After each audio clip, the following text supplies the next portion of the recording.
The movie begins by introducing Elizabeth Sparkle, a beautiful Hollywood star. Elizabeth was once a famous model and a celebrated TV host. However, as time passes, she reaches the age of 50. Though she has aged, she continues to host her popular fitness show. One day, after a shoot, she finds the ladies' room closed and steps into the men's restroom. There, she accidentally overhears her show's director shouting on the phone, "Elizabeth is old now. Her TRP is crashing. I need someone new, young, and beautiful." Hearing this shatters Elizabeth's heart. The beauty she was once so proud of has been lost to the dust of time. She stares at the wrinkles on her face in the mirror with pure loathing. Soon after, the director tells her bluntly that she can no longer be a part of the show. While driving home, the director's harsh words echo in her ears, causing her to lose focus and meet with a horrific car accident. Surprisingly, despite the severity of the crash, she survives without a single scratch.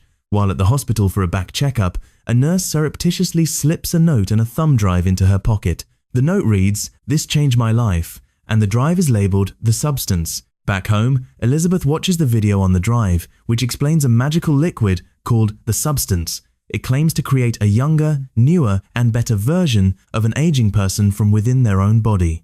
However, it comes with strict, unbreakable rules. 1. It is mandatory to switch bodies every 7 days. 2. While the new version is active, the original body remains unconscious. 3. To keep the new body stable, one must daily inject a liquid extracted from the spine of the original body. Initially, Elizabeth dismisses it as nonsense and throws it away. But as she gazes at photos from her youth, she begins to hate her current appearance even more.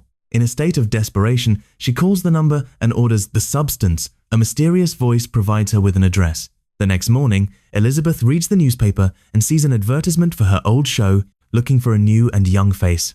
Elizabeth finally makes up her mind she will reclaim her lost youth at any cost. Following the instructions, she reaches a terrifying and secretive location that looks like a locker room.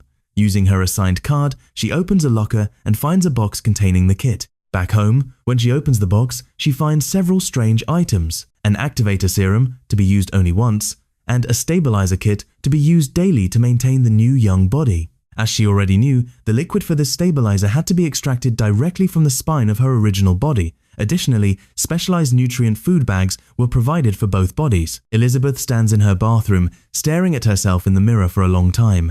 She is torn by the fear of taking such an unknown risk. Finally, she injects the neon green liquid into her body. For a moment, nothing happens then. Suddenly, an unbearable pain seizes her. Her eyes bulge and her pupils seem to split in two. In the next moment, a horrific scene unfolds. The skin of her back rips open down the center, and a new, young, and breathtakingly beautiful girl crawls out from within her. This is Elizabeth's new variant. When the girl looks at herself in the mirror, she is stunned. She is more beautiful than she ever imagined in her wildest dreams. She stitches up the back of her old body and connects it to the food bag provided by the company to keep it alive. The next morning, she wakes up with a nosebleed. She remembers that to stabilize her young form, she must extract fluid from the old body's spine and inject it into herself. She does so and immediately returns to normal. Fully prepared, she goes to the audition for the very show she was fired from. The director is mesmerized by her peerless beauty and hires her on the spot. There, she introduces herself as Sue. After getting the job, she remembers the 7-day switching rule. She lies to the director, claiming her mother is ill and she needs to go to her village every week to care for her, a condition the director accepts. Soon, Sue becomes a city-wide sensation. Billboards of her appear everywhere and her ratings skyrocket. 6 days pass, and on the 7th day, it is time to shift bodies. According to the rules, Sue must go into a coma, and the original Elizabeth must wake up. After the switch, Elizabeth connects Sue's body to the food bag and visits the show's office. Instead of paying her respect, the director mocks her age and insults her with a trivial gift before kicking her out of the office. Returning home, Elizabeth feels a deep sorrow for her current state. The next day, she receives another envelope from The Substance Company, informing her that her refill kit has arrived. Once her 7 days are up, she transforms back into Sue. Sue now wants to enjoy this youthful life to the fullest, but she lives in constant fear of her secret being discovered. To hide her true identity, she breaks down a wall in her house to create a secret room where she can hide Elizabeth's unconscious body. The noise bothers a neighbor who comes to complain, but upon seeing Sue's beauty, he forgets his anger and offers to help. Sue dismisses him with an attitude and slams the door. After hours of work, the secret room is ready, and she buries her old body and her memories of youth there. Sue is now at the height of fame, but in the midst of the glamour, she forgets a major rule: the switching day. Elizabeth's body is running out of nutrients. One night, while Sue's at home with a friend, she suddenly feels a sharp pain and a tingling sensation throughout her body. She realizes it is time to return to the old body. But, blinded by the greed for youth, she makes a horrific decision. She extracts an extra dose of stabilizer from Elizabeth's body and injects it into herself. Sue spent 7 more days in her young body. When she finally switched back to Elizabeth, she let out a blood-curdling scream. One of her fingers had completely rotted away. This was the consequence of her negligence.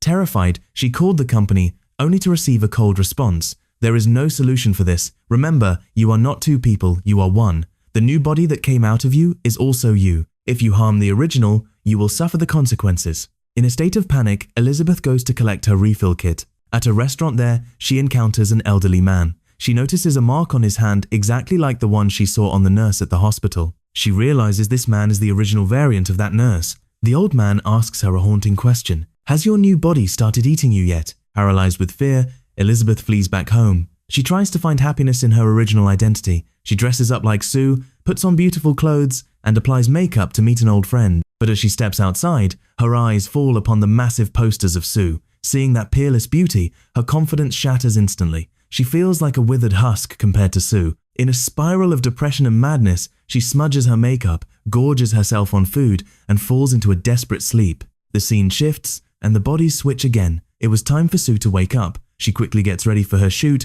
but while on stage, she feels a strange disturbance in her lower abdomen. She rushes to the restroom and pulls something out from near her navel. It is a piece of the chicken Elizabeth had eaten the night before. She screams in horror, but then she wakes up. It was only a terrifying nightmare. The next morning, she switches to Sue as usual and reaches the studio. She learns that her old show is being cancelled, but the director gives her a massive opportunity. Sue will host the New Year's Eve special. Sue is ecstatic, but there is one problem. New Year's Eve falls on the exact day she is supposed to switch back to Elizabeth. Driven by greed, Sue ignores the rules entirely. She stays in Sue's body for weeks, constantly extracting serum from Elizabeth's unconscious body to keep herself active. When she finally switches back after many days, she is horrified by Elizabeth's appearance. Elizabeth is no longer just old. She has become a living skeleton because Sue has drained all the fluid from her spine. Elizabeth begins to loathe her younger self. She tears down all the photos of Sue in the house and boards up the windows so she doesn't have to see Sue's shimmering billboards. She calls the company in tears, begging to return to her original state. The company replies bluntly, "The damage done cannot be repaired. If you wish, you can stop everything right now and live out your remaining life in this aged body." But Elizabeth cannot accept this. For the glory of the New Year's show, she takes a suicidal step. She extracts 3 months' worth of serum at once from Elizabeth's depleted body and injects it into herself. She lives as Sue for months, enjoying the fame, but on the eve of the new year, the serum finally runs out. That night, she brings a boy home, but suddenly feels her limbs starting to give way. Terrified, she runs to extract more serum from Elizabeth's body, but the needle comes up empty. The company informs her, "You have exhausted the entire supply. You must wait for new serum to be produced, and until then, you must switch bodies." Hearing this, Sue's body begins to collapse. Screaming, she initiates the switch. The boy in the house, hearing the commotion, heads toward the bathroom, but the horrific-looking Elizabeth locks the door from the inside. Elizabeth was now completely deformed. Her hair had fallen out, her skin was rotting, and she could barely walk. Sensing that death was near, she surrendered and told the company, "I want to end this." The company instructed her to collect the termination fluid. Wrapping her horrific body in clothes to hide her shame, Elizabeth dragged herself to the secret location. She returned home with the termination substance, but the company's warning echoed in her mind. If she injected it into herself, she would be trapped in this hideous body forever. Consumed by hatred and rage, she plunged the lethal needle into Sue's unconscious body. However, at the last second, memories of her career, awards, and fame flooded back. Greed gripped her once more. She stopped the injection halfway, leaving the task unfinished. She tried to wake Sue, but when she wouldn't stir, Elizabeth took the very last drops of activator from her own spine and injected them into Sue. The result was catastrophic for the first time. Both versions of Elizabeth were active at the same time. Upon waking, Sue realized that Elizabeth was trying to kill her. Sue's rage hit its peak. Without a second thought, she pounced on Elizabeth and beat her so brutally that Elizabeth's skull was crushed. After murdering Elizabeth, Sue realized she had severed the very root of her existence. Without the original body, there would be no more serum. She cleaned up the blood and, in her deteriorating state, headed to the New Year's Eve show. She received a grand welcome, but nature began to take its revenge. Her teeth started falling out, her nails peeled off, and by the time she reached the elevator, one of her ears detached and fell into her hand. She realized that with the original body dead, this new body was becoming a hollow, rotting shell. She rushed home and tried the activation serum, but it was useless. She had only one option left, the original activator intended for a one-time use. Drowning in unbearable pain, Sue injected it into her veins. What happened next was beyond imagination. Sue's body burst open from the center, and a hybrid monster emerged, a grotesque creature where the parts of Sue and Elizabeth were fused together in a mangled heap. Her mind completely shattered. She taped a beautiful old photo of her former self over her hideous face and walked onto the stage. As she approached the microphone, the photo fell off. Seeing her monstrous face, the entire studio erupted in screams. People fled, calling her a demon.